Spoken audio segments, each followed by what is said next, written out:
हरिद्वार धार्मिक आस्था, आध्यात्म व श्रद्धा का केंद्र माना जाता है। सदियों पूर्व हिमालय की गोद से निकल गंगा जब यहां अवतरित हुई, तभी से यह हिंदुओं के प्रमुख तीर्थ स्थानों में से माना जाता है।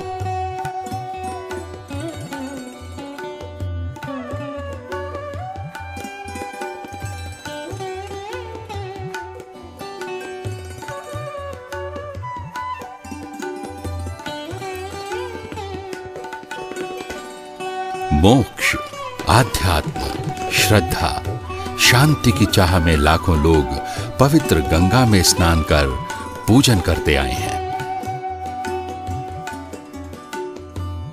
सदियों से गंगा यहां आने वाले लोगों को तारती हुई आगे बढ़ जाती है, मगर यह उसके सफर का अंत नहीं है।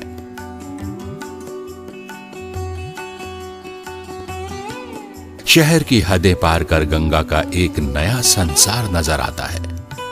यह है इसके किनारे पर बसे मीलों लंबे घने जंगल। इन जंगलों के लिए गंगा जहां अमृत रूपी है, तो वहीं जंगलों के वनस्पतियों से निकले अमूल्य तत्व गंगा की शुद्धता का पैमाना।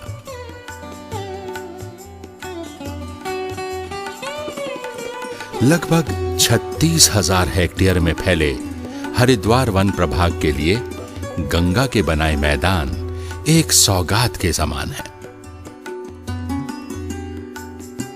कालांतर में गंगा से सिंचित यही जंगल आज विलुप्ति की कगार पर पहुंच चुके कुछ वन्य जीवों के लिए अमृत वर्षा कर रहे हैं। इन्हीं में से एक है झिलमिल झील का दलदली मैदान।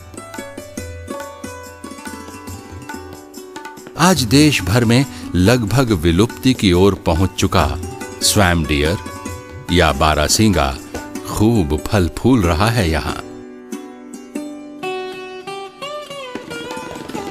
हिरन प्रजाति से ताल्लुक रखने वाला बारासिंगा IUCN की संकटापन्न श्रेणी में शुमार है। वर्ष 2005 में इस झील के मध्य 55 बारासिंगा थे, मगर हरिद्वार वन प्रभाग के अथक प्रयासों व कंजर्वेशन रिजर्व घोषित किए जाने के बाद आज ये यहां पर 225 तक पहुंच चुके हैं। झिलमिल झील का हैबिटेट व यहां की दलदली क्षेत्रों में उगने वाली पटेरा घास का बारासिंगों की बढ़ती संख्या में अहम योगदान है।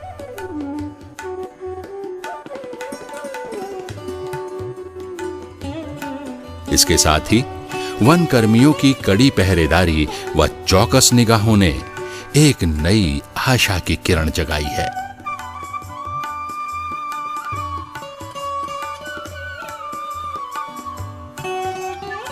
लगभग 3,800 हेक्टेयर में फैली झील इकोसिस्टम व बायोडायवर्सिटी का बेहतर नमूना पेश करती है।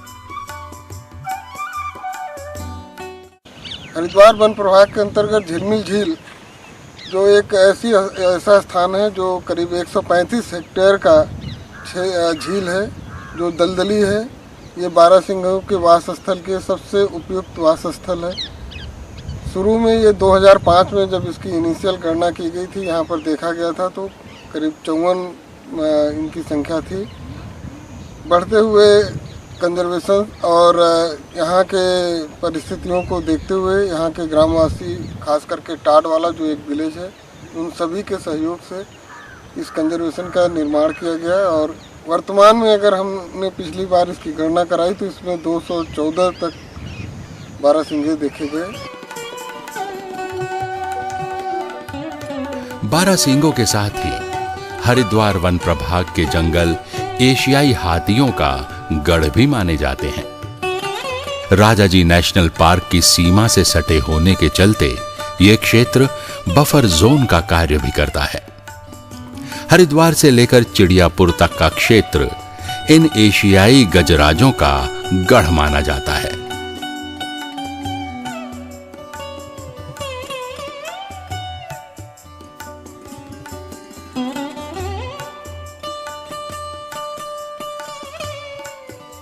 जंगल में पानी की कमी के चलते अल्प समय में वन महकमे ने कई वाटर होल्स का निर्माण करवाया है, जिसके चलते अधिकतर स्थानों पर हाथियों ने इनका उपयोग किया है।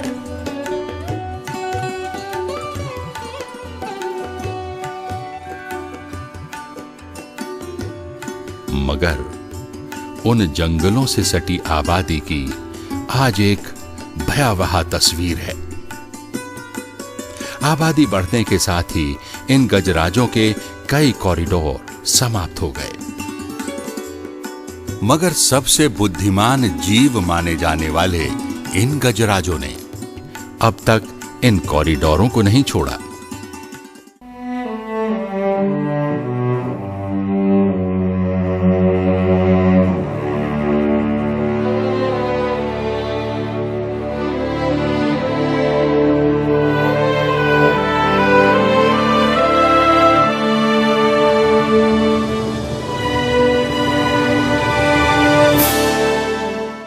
इनकी आबादी में घुसने से मैन एनिमल कॉन्फ्लिक्ट की समस्या बढ़ी है।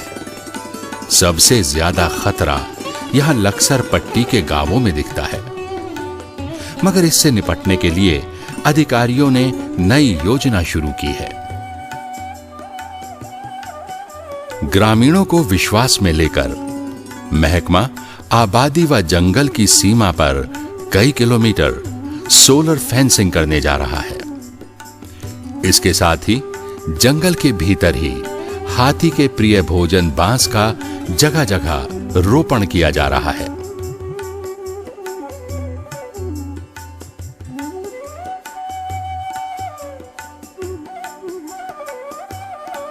महकमे ने यहां के श्यामपुर, चिड़ियापुर में हाथियों के कॉरिडोर के पास हजारों हेक्टेयर बांस की पौध लगाई है। इसके साथ ही पुरानी जगहों पर लगे बांस के प्लांटेशनों को पुनर्जीवित किया गया है। उम्मीद है कि आने वाले वक्त में बेहतर परिणाम सामने आएंगे। हरिद्वार वन प्रभाग जैसा कि आप यहाँ पर राजाजी नेशनल पार्क का बफर क्षेत्र है, इसमें हाथियों का आवागमन लगातार रहता है। प्राचीन काल में ये जो है हाथी यहाँ से जब राजाजी पार्क से निकलते थे, चांडी होते हुए लक्सर पट्टी तथा यहाँ पर पथरी का जंगल होता था, उसमें जाते थे। पर बढ़ती हुई जनसंख्या, बढ़ती हुई आबादी को से ये जो ट्रैक था, कॉरिडोर थे, वो धीरे धीरे खंडित होते गए। अब जो है ये एक समस्या के रूप में खास करके हरिद्वार वन प्रभाग के लिए है। वन विभाग ने इसके लिए सतत प्रयास करने की कोशिश की है कि कैसे हाथी को आबादी क्षेत्रों में जाने से रोका जा सके। क्योंकि ये गंगा के किनारे इनका आना जाना बना ही रहना है, तो इसको देखते हुए हम लोगों ने गंगा के जो नज़दीक कंपार्टमेंट्स हैं वो उनके प्राकृतिक वास स्थलों का सुधार करने का लगातार प्रयास कर रहे हैं। इसमें जो सबसे बढ़िया प्रयास किया गया है वो जो इनका प्रिय भोजन है बांस का, तो अभी हम लोगों ने करीब 30,000 बांस का वृक्षारोपण कर दिया है। और इस वर्ष भी हम लोग यहाँ पर जो आप देख रहे हैं उसमें 10 हेक्टेयर वृक्षारोपण, इसमें 11,000 बांस के पौधे लगाए जा रहे हैं। और मेरा ये मानना है कि जैसे ही ये क्षेत्र विकसित होंगे तो धीरे धीरे जो आबादी के क्षेत्र में हाथियों का प्रवेश है वो रुकेगा। कालांतर से गुज्जरों के कई परिवार हरिद्वार वन प्रभाग में रहते आए हैं।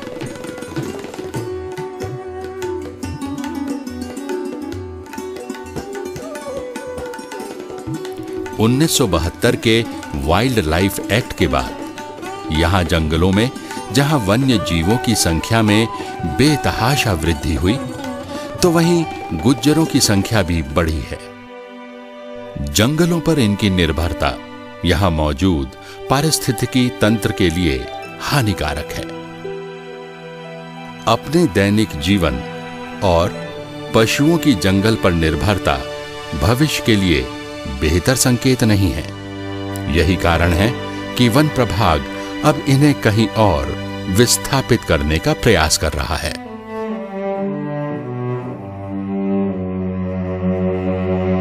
इन सब से अलग इस क्षेत्र में लगभग 120 स्तनधारी, 7 सरीसृप और 100 से ऊपर पक्षियों की प्रजातियां फल फूल रही हैं। बेहतर पारिस्थितिकी तंत्र के चलते यहां गुलदारों की संख्या में इजाफा हुआ है।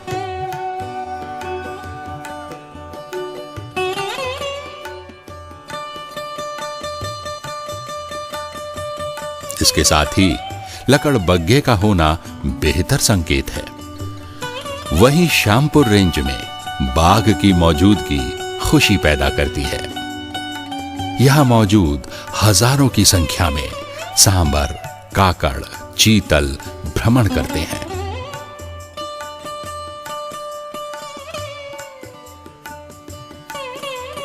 उम्मीद है कि आने वाले वक्त में बाघ के कुनबे की और बढ़ोतरी होगी।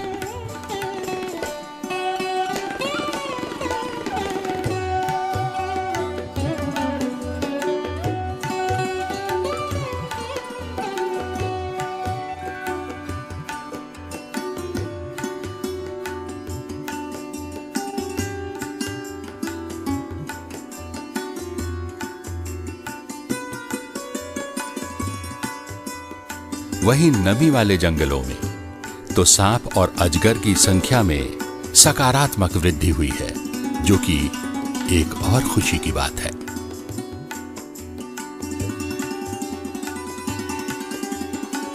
एक और जहां इन मांसाहारियों की संख्या बढ़ी है, तो वहीं यहां से गुजर रहा राजमार्ग इनके लिए बड़ा संकट बना हुआ है।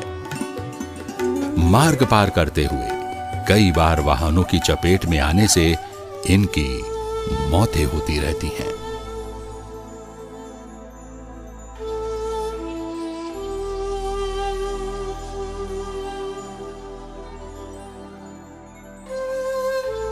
इन इलाकों में हो रही मौत जहां चिंता का विषय तो है ही, साथ ही घायलों का उपचार करना भी आवश्यक है। घायल वन्य जीवों के इलाज के लिए उत्तराखंड सरकार द्वारा बनाए गए रेस्क्यू ट्रांजिट सेंटर मील का पत्थर साबित हुआ है। यहां पर घायल वन्य जीवों को रखने व इलाज की बेहतर सुविधाएं उपलब्ध हैं। पिछले 2 वर्षों में राज्य के विभिन्न जनपदों से लाए गए गुलदारों के बेहतर पुनर्वास व इलाज इसकी सफलता को दर्शाते हैं। इन वन्य जीवों के रखरखाव के लिए यहां के स्टाफ को प्रशिक्षित किया गया है। इस रेस्क्यू सेंटर में हमारा और मेरे स्टाफ का जो है एक ही मकसद है कि कोई भी वन्य जीव अगर यहाँ आता है, उसका इलाज करने में तथा उसके स्वस्थ रखने में, उसे जो है हर तरीके की सुविधा देने में हमारा जो है पूर्ण सहयोग जो है, दिल से जो है ना सहयोग करके जो है हम उसे स्वस्थ रखने की जो है हर तरीके से जो है कोशिश करते हैं। मगर ये अंत नहीं।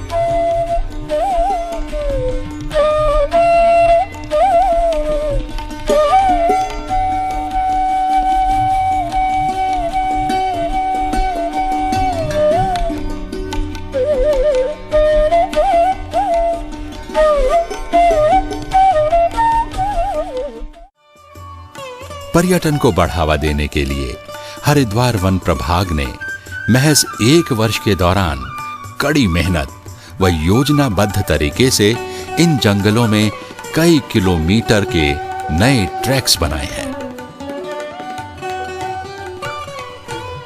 पीली, रसिया बर्ड, झिलमिल ट्रैक आने वाले वक्त में यहां पर्यटन को बढ़ावा देगा।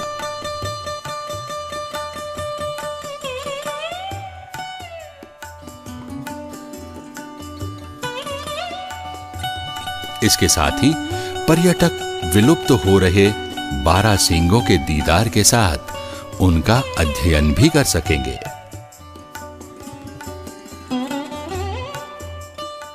ये जहां एक और बारहसिंगा का संरक्षण प्रदान हुआ उत्तराखंड में, एक अद्वितीय एक काम हुआ है, वहीं दूसरी ओर जो यहाँ पर सैलानी आते हैं, पर्यटक आते हैं, वन प्रेमी आते हैं, वन पर्यावरण संरक्षण के प्रति जो अत्यधिक जागरूक हैं, वो लोग जब अध्ययन के लिए आते हैं तो वो न केवल झिलमिल झील के जो जैव विविधता है उसका अध्ययन करते हैं, बल्कि कौन कौन से ऐसे पदार्थ हैं, कौन कौन से ऐसे कारक हैं जिनकी वजह से हमारे ये जो बारहसिंगा है इनकी संख्या बढ़ रही है। दूसरी बात जो हमारा रसियाबड़ वन विश्राम भवन है, वहाँ से लेकर के और जो टाट गांव है वहाँ उसको शामिल करते हुए जो लगभग 16 किलोमीटर का एक नेचर ट्रेल या इको टूरिज्म एक डेस्टिनेशन के हिसाब से जो एक गंतव्य स्थानों को ध्यान में रखते हुए एक ट्रैक बना हुआ है 16 किलोमीटर का, वो समय पर मुनसर करेगा। जिनके पास अधिक समय है वो 16 किलोमीटर पूरा कर सकते हैं, अन्यथा 6-7 किलोमीटर का भी ट्रैक है। तो उसमें न केवल वन क्षेत्र के बारे में जानकारी होगी, तराई क्षेत्र में जो वन होते हैं, और दूसरी बात यह है कि न केवल स्वैम्प डियर या बारहसिंगा, बल्कि अभी जैसे अभी मैं जब गुजर रहा था झिलमिल झील के पास से, तो हमें लगभग 150 चीतलों का झुंड दिखाई दिया। और वन विभाग ने इस बीच पिछले गत एक वर्ष में 2 वाच टावर बना लिए हैं, जो लगभग एक 40 फीट का है, दूसरा 30 फीट का है, जहां पर यदि आदमी फोटोग्राफी के हिसाब से, छायांकन के हिसाब से बैठे अध्ययन करना चाहें तो बैठ करके कई चीज़ों का नज़ारा ले सकते हैं। हरिद्वार वन प्रभाग का ये ड्रीम प्रोजेक्ट पर्यटन के साथ साथ यहां मौजूद गांवों के लिए रोजगार का जरिया भी बनेगा। हरिद्वार वन प्रभाग द्वारा झिलमिल क्षेत्र से सटे टाटवाला के ग्रामीणों को इको टूरिज्म के तहत प्रशिक्षित कर रोजगार मुहैया करवाया जा रहा है।